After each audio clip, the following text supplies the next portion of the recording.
Inulit si Vice President Sara Duterte sa dating kongresista na kilalang taga-suporta ng kanyang amang dating Pangulong Rodrigo Duterte. Pinuri ng Vincent Ibarzaga dahil hindi raw natatakot na maituring na kakaiba. Sabi pa ni Vicky Sara, hindi lahat ay may intindihan ang landad na pinatakas ni Barzaga. Pero ang mahalaga raw ay yung may pag-ibigan. Pwede pa ng Vice, maging siya raw ay itinuring na kakaiba at tinawag pang balilong bobo at kung ano-ano pa dahil sa pagsabing sumunod sa nakasanayan. Kakaiba raw si Barzaga dahil hindi ito nakasuha ng child abuse at hindi tumanggap ng maletang may public fund. Hindi rin daw pumayag si Barzaga na magkaroon ng cocaine o alak sa kanyang opisina at hindi rin daw kailanman pumayag sa korupsyon. Sa huli, pinayuhan ng Vice ang tinatagsik na kongresista dahil sa pagkakaalam niya ang prinsipyo nito. Wala pang bagong tugon dyan ang Malacanang pero nauna naman ang binbalsahan ni Payag Press Officer Claire Castro, si Vicky Sara. Tila nililinis daw kasi ng Vice sa pamamagitan ng video system kahapon ang pangalan ng mga kaalyadong nagagawit sa korupsyon.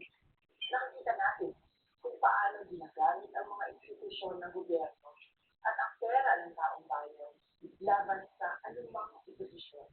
Ginagamit ang kapangyarihan upang patahimikin ang mga bote ng mga hindi sumasangay. Ngunit sinansi ni Castro na pinupolitika ang mga kaalyado ng mga Duterte. Dati na raw may mga issue si Vicky Sara at mga kaalyado nito. May paratang din siya sa video statement ng Vice. Meron siyang speech like that. Ghostwriter? Siya. So, yun lang ang alam niya. Na hindi na kailangan isulat yung speech writer niya, yung software. Memorize niya yun. Nagbabalita mula sa Pangsain Morgan Enriquez. News Spot.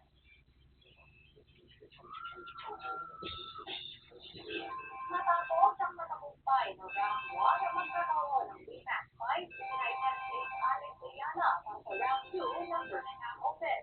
Nakakapag niya ulit ang Russian player na si Anita Sotomayor. Ito ang pakakabeses na pagkakaroon niya siya. Ulit ang nanalo si Alex. 1-1 ang kanilang correct record. Una yan, panalo ni Ayala sa round 1 sa hapon at pagbago ng mga player sa pagkaroon sa final score ni Gino at palis pa lang kayo. Sunod, lalaking nagdala sa menor de edad sa hotel, arestado. Ang destinado nila, Black Tail daw. Control kabilang nasa na-recover mula sa gusali sa Pampanga. At natin character ni Andrea Estudiantes sa speaker in France, siguro sa kalimusyon. Mga anak mo, abangan ng lahat ng yan sa pagbabalik ng Sosa, Pilipinas.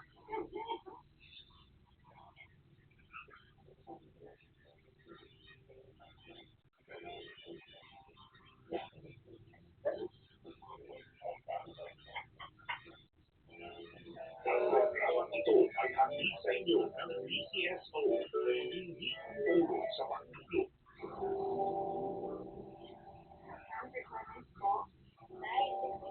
Tayo ngayon ha. Hanggang sila na po. Lahat ng DCSO.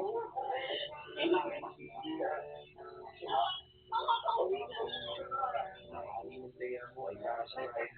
Para sa iba, ang Lotto ay game of chance. Para sa kanila, ito ay fighting chance. Dahil sa PCSO, bawat taya may kawang gawa. Ang pagkakato ay regular teaching. Ano lang, maaari siya sa mga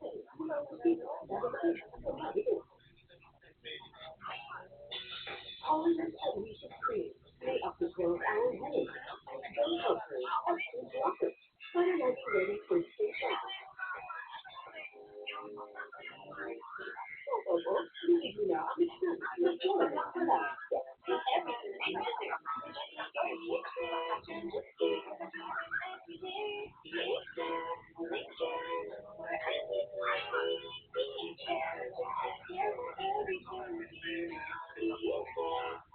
Fully March magsasabi, kaya araw-araw hindi nyo na-expect na bigla sa 100% clear at pinaka-black 100% siya araw-araw.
Leola Heights. Di ba dyan? Sa may, may Capitol? Leola. Quezon City. Saan yung Leola Heights? Ay, oo. Mga tabi.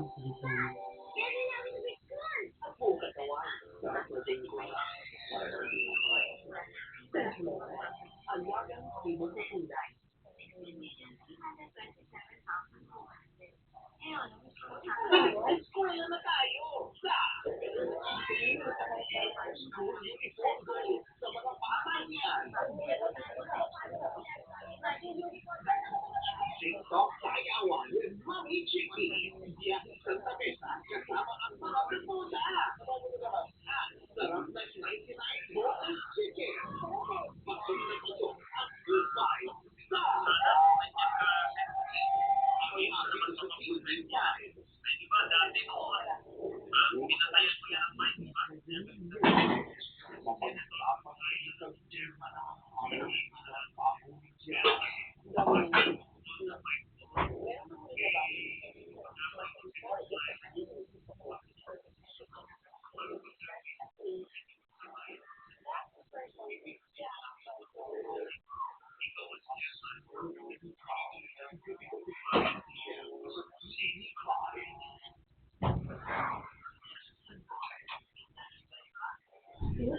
Nagsuwaring fire ng motorsiklo pero nakakonsyaper pala ang dalawang lalaki sa panulan ng mga lakas. Paano ang isang bahay na sa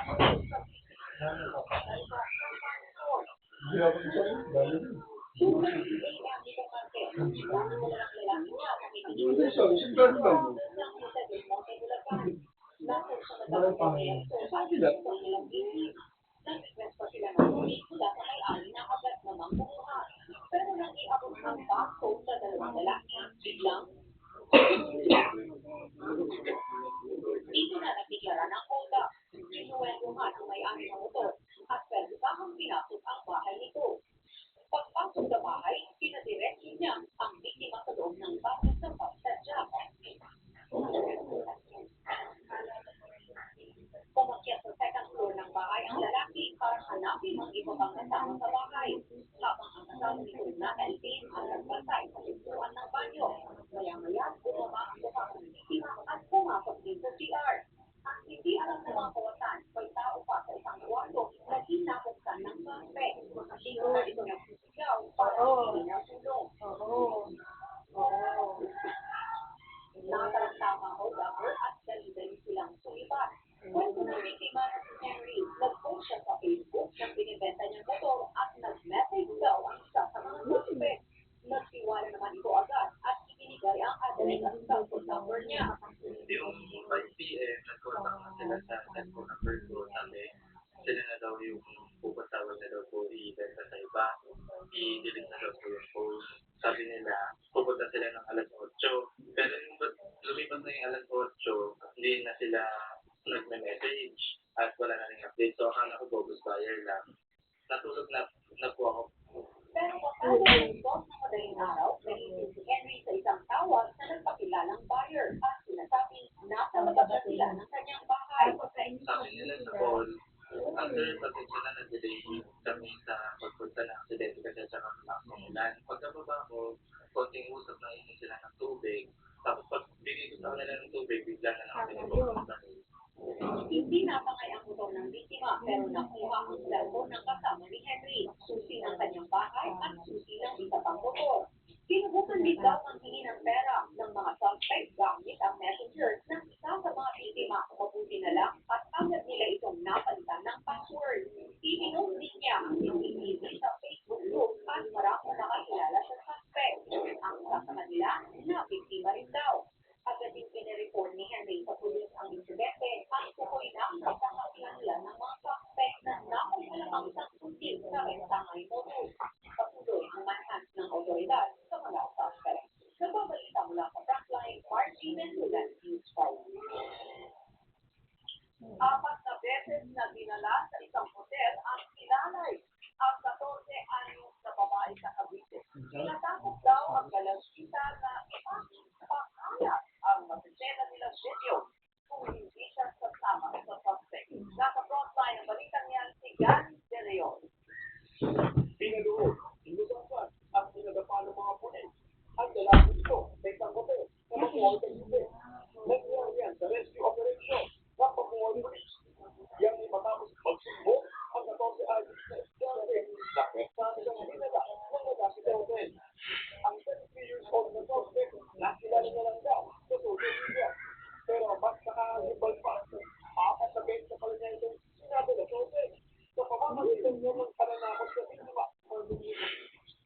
gusto pa rin siyang pagpulong sa suspect. Sabi ng bata ayaw naman. Kaya lang, hindi mapanindigan na iwasan na. Kasi nga po, tinatakot daw siya ng suspect. Hindi na lang ipagkita ulit sa kanila. Hindi kakalat daw po yung maluluswang video nila. Kasi yung video na ito, sinundan ng mga pulis sa motorsiklo kung saan nakaanggap dito at papunta sa naturang hotel. Kakilala daw sila sa online Facebook. So, nagkaroon sila ng chance na mag-meet personal. And nabula siya nung ano po, yung suspect, yung 38 years old. Kasi marami po na itayot siya na magpunta sila sa abang lugar. Pinapasa ang suspect na reklamo at interpret at court out sa statutory rate. Kung kanya, damay ng dalawang empleyado ng hotel matapos payagan ng lalaki na ipong ang estudyante ng 4 na beses. Sinubukan pang itago ng mga ito ang suspect. Maharap sila sa reklamong obstruction of justice. Ipinasara na rin ng Bacoor LGU ang hotel matapos na i-report ang nangyari pang-aabuso sa dalagita. Nagpabalita mula sa frontline. Galing De Leon, News 5. Mga kapatid, ang final na ng PTA at ilang minuto na lang, naglalaban na ang Barangay Ginebra at PNP Tropang 5G sa kanilang Rise to Golden Specialty. Live mula ng Margareta Coliseum, nasa frontline ng balitang yan, ang PTA All-Side Reporter, Eileen C. Eileen, anong update sa support?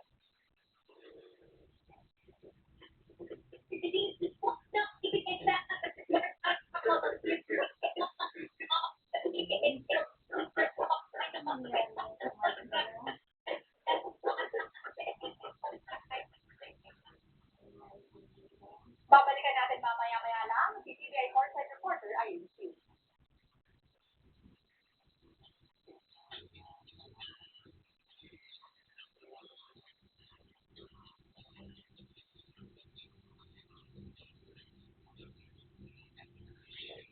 Mag-update tayo mga kapatid, dahil nga sa pag-asa, ngayong buwan ng Hunyo, meron tayong posibleng isa hanggang dalawang bagyong pumasok o mabuo sa loob ng ating Philippine Area of Responsibility. At ngayon nga, meron tayong binabantayan panibagong low pressure area sa labas ng ating Philippine Area of Responsibility. Ito po ay huling namatang ng pag-asa sa layong 675 kilometers west ng Sugat ng Balik at ay nasa labas pa ng ating Area of Responsibility. Sa ngayon, mababa pa po ang chance niya maging isang ganap na bagyo in the next 24 hours ayon sa pag-asa. Pero ito po ay tumigilos ha. Ang hilagang silangan patungo dito sa area sa may Taiwan. Maaari din po yan pumasok sa loob ng ating area of responsibility at possible din po yan maging bagyo. Pero yan po ay maging bagyo, yan po ay tatawagin natin pag-yung Esther. Maaaring yan na po yung maging unang bagyo natin. Pero sa ngayon, wala pa tayong nakikita ang direct ang epekto nito sa atong bahagi natin. Sa ngayon din, hindi pa natin ito inaasahan tumama sa lupa or mag-landfall. Pero ito pong ating binabantayan sa manong panahon ay nakasakay po dito sa ating southwest monsoon o sa ating habagat na siya pong nagpapaulan sa malaking bahagi natin bansa, particularly dito sa Luzon. Sa area po ng Mindanao, maliwalas naman po yung ating panahon. Medyo nakakaranas pa rin po tayo ng mainit panahon at possible pa rin po yung ating mapanganib o dangerous levels ng itik. Kaya mag-ingat pa rin po tayo dyan sa sakit. At minsan, pagsapit po ng hapon ng gabi, possible din po yung ating mapangulan o mga thunderstorms. Sa Visayas, ganun din po ating asahan panahon, matinigit ang kalisahan pa po, lalo-lalo na sa central at eastern portion ng Visayas, including Cebu at Tacloban, kung saan isolated lamang ang mga localized na pagulan na thunderstorms ang ating posibleng maranasan. Bumaba na rin po yung ating chance ng pagulan sa western Visayas. Pero dito sa Palawan, mas mataas pa rin po yung ating chance ng pagulan dahil sumasabit pa rin po dyan ang epekto ng ating habagat o southwest. Dito mo sa Luzon, yung ating concentration ng mas matataas na chance ng pagulan at mga paminsan-minsan pagulan dulot ng habagat ay nandito po sa area ng Pagbales, Bataan, Pampanga, Tarlac, kasama na po dyan ang Pangasinan. Again, mag-ingat po tayo pag nakakaranas tayo ng mga posibleng malalakas na pagulan, napasabay po magpaba at magdulot din ng landslide, lalo-lalo na sa bundok na lugar. Posible naman yung ating mga kalat-kalat na pagulan, makagula pa rin po ang ating panahon sa malaking bahagi ng Calabarzon, including Metro Manila, ang natitirang bahagi ng Central Luzon, naging dito po sa mga kamundukan ng Cordillera, sa Quezon Valley, naging dito po sa Ilocos Region. Dahil na rin po yan sa epekto ng habagat o southwest monsoon. At magpapatuloy pa rin po ang epekto ng habagat sa mga susunod pang mga araw. Kaya doble ingat pa rin po tayo mga kapatid. Dito nga sa Metro Manila, medyo mababa pa naman ang ating chance ng pagulan bukas ng umaga. At bagamat sumisili po yung yung ating araw, maulap po ang ating panahon sa maghapon at sa magdamag at sa matataas po yung ating chance ng pag-blood. Lalong-lalo na po sa ating ang tanghali hanggang gabi. Kaya doble ingat pa rin po tayo mga kapatid dahil kapag meron tayong mga thunderstorms, nagpapabaha po yan, especially sa mga low-lying area at maaari din po magdulot ng matinding traffic, lalong-lalo na sa uwian. At yan muna latest sa ating naging panahon. Dito po, Weather Frontliner, Alvin Pura. Lagi may panahon para sa inyo. Sinampahan sa ombudsman ng reklamong obstruction of justice sina Senators Alan Peter Cayetano at Robin Padilla. Ayon sa Komisyong Sinisig Pilipinas, pumunong nila na makatakas si Senator Bato de la Rosa. Nasa frontline na balita niya, si Camille Samonte. Halos 3 linggo mula nang sumiba sa Senado si Senator Bato de la Rosa.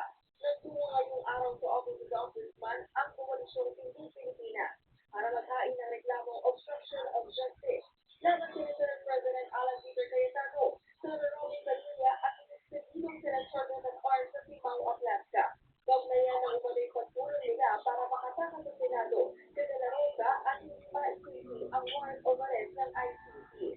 Ayon kay hindi Pilipinas Convener Tito Aquino D, may ituring na obstruction of justice ang ginawa ni SP Cayetano nang ilagay niya si Bato sa protected custody ng Senado. Sila nag-iinstrumento rin daw ang nangyaring barilan sa pangunguna ni Alaska para makaalis si Bato. Ganyan din ang paggamit ng sasakyan ni Padilla para makalabas ng Senado si Senator Bato. Lahat ng ginawa nila ay ginawa nila ay nagawa lang nila sabi sa office na i-notify ko nila. Continuation lang po ito sa maraming boses mula sa taong bayan, mula sa civil society na napapahala, nalulungkot, nalilito, nagagalit dahil sa nagiging kalagayan ng ating Senado ngayon. Samantala, pinanarinig ang nangyaring pag-boycott sa Senado ni SP Cayetano at ng kanyang mga kasamahan. Suportado raw ng Sinisig Pilipinas ang panawagang mag-resign si Cayetano bilang Senate President. Never before seen yung isang Senado na talagang ganitong pagbilog, unpredictable, at saka talagang nawawala yung kumpiyansa ng taong bayan. Kaya mahalagang hakbang po yung pag-file ng obstruction of justice para magkaroon ng consequences yung mga ginawa ng ating mga senador at saka para magkaroon ng pananagutan para sa mga issue na ito. Kasabay niya, nagbilangin at hindi ng kopya ng kanilang naglako sa ICC para malaman nila ang ginawa ng mga senador. Sa ngayon, wala pang bayang sina Cayetano, Padilla at Alaska. Nababalik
sa isang angkot na may lamang pera. Kaya, kinakainan na ito ng buo.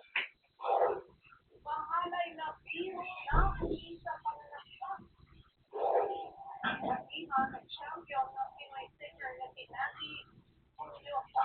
Grateful sa kanyang Got Talent journey. Yan at iba pa sa pagbabalik ng Frontline Pilipinas.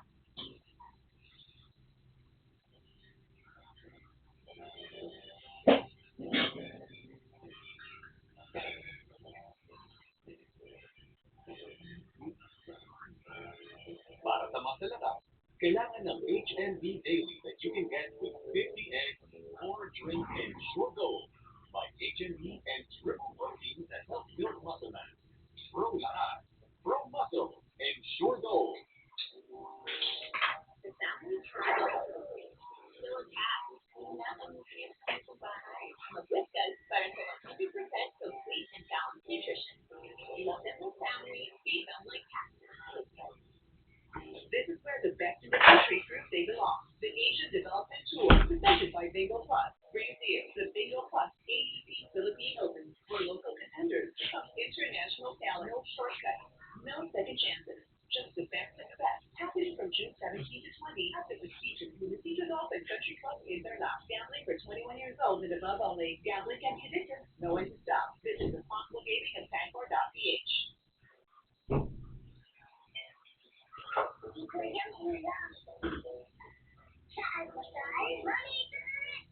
Favorite and lucky plain noodles for carbohydrates. Add egg for protein, veggie for the win. Never eat sarap sa umaga. Ang bata ko bang healthy? Baka hindi kita na. Bago mo sa kapit, punahan ko na. Pagsalin plus araw-araw. Ulo para konektado araw-araw. Salin plus.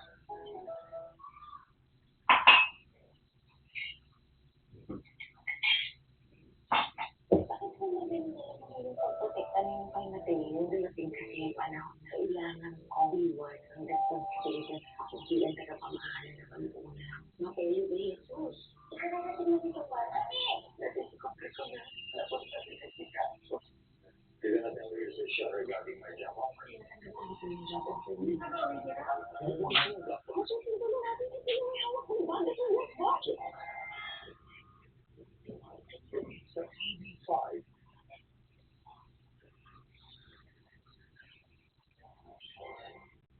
Sumakyat na sa 25 ang bilang ng mga na-recover na bangkay sa gulong gusali sa Pampanga. Kabilang dyan ng isang batang lalaki at isang sanggol. Nasa frontline ang balitang niya si J.C. Cosico. ikalabing isang araw na ng search, rescue, and retrieval operation sa gumuhong gusali sa Angeles City, Pampanga. Kasi sa umaga, may tandong na-recover na bangkay at meron din hapon. Labing isang higit 20 nakuhang bangkay ang inaalam pa sa kakilanlan. Hindi lang sila pakilala sa inaatras na kahapon. Kabilang sa pitong na-recover ang isang batang lalaki at isang sanggol. Nakasakay pa ito sa Suyan hapon. Doon po siya nakita yung sanggol na picture. Dahil meron mga accounts from the mga survivors na mga construction workers, yung mga nasa lugar, hindi kasama yung daw yung kanilang mga pamilya, anak. Umaasa naman ang isang pag-iyak na kaanak nila ang mga nakapon bangkay. Since sila po yung ako kasi sila yung nag-basic doon sa ang hirap ko na trabaho. Nakita daw yung bata na nakayakap sa yan na sila po yan natin. Sabi naman kasi daw ang punan, pwede isama ng pamilya, kaya po sinama ko yung pamilya. Sa iyo, wala nang basic na listahan ng mga construction worker na biktima ng pagbubo. Pero patuloy pa rin ang pagkakanap ng rescue sa kanilang makita kapilang landscape. Ayon sa Angeles City LGQ, nagsapat reklamo ng reckless imprudence resulting sa homicide ang pagsiya ng isang sa mga nasunod laban sa may-ari at contractor ng building. Nag-request na rin daw ang PNP-CIDG sa Angeles City Prosecutor's Office na ma-issuean sila ng precautionary hold enforcement order at Migration got out bulletin order. Sa New hinihintay pa ng LGU ang ilang dokumento mula sa may-ari at Cultural Permit Building para sa investigasyon sa nangyari sa Bato. Nagbabalita mula sa Frontline, JP Oshigor News Farm. Sa ang ninamot ng isang lalaki sa Pinapuntan, Eastern Samar, dahil sa mahalay na virus. At sa investigasyon, napilitan ng biktima ang suspect sa gitna ng biruan. Pinanghahawakan ng biktima ang maselang bahagi ng katawan ng kanyang kaibigan. Dito na napikon ng suspect ang umalis. Pero umalik alauna, kaya ang kuchilyo sa kasya ng biktima. Nagpapagaling na ang biktima. Naaresto naman ang suspect at problema umano sa pag-ibig. Kundi isang mga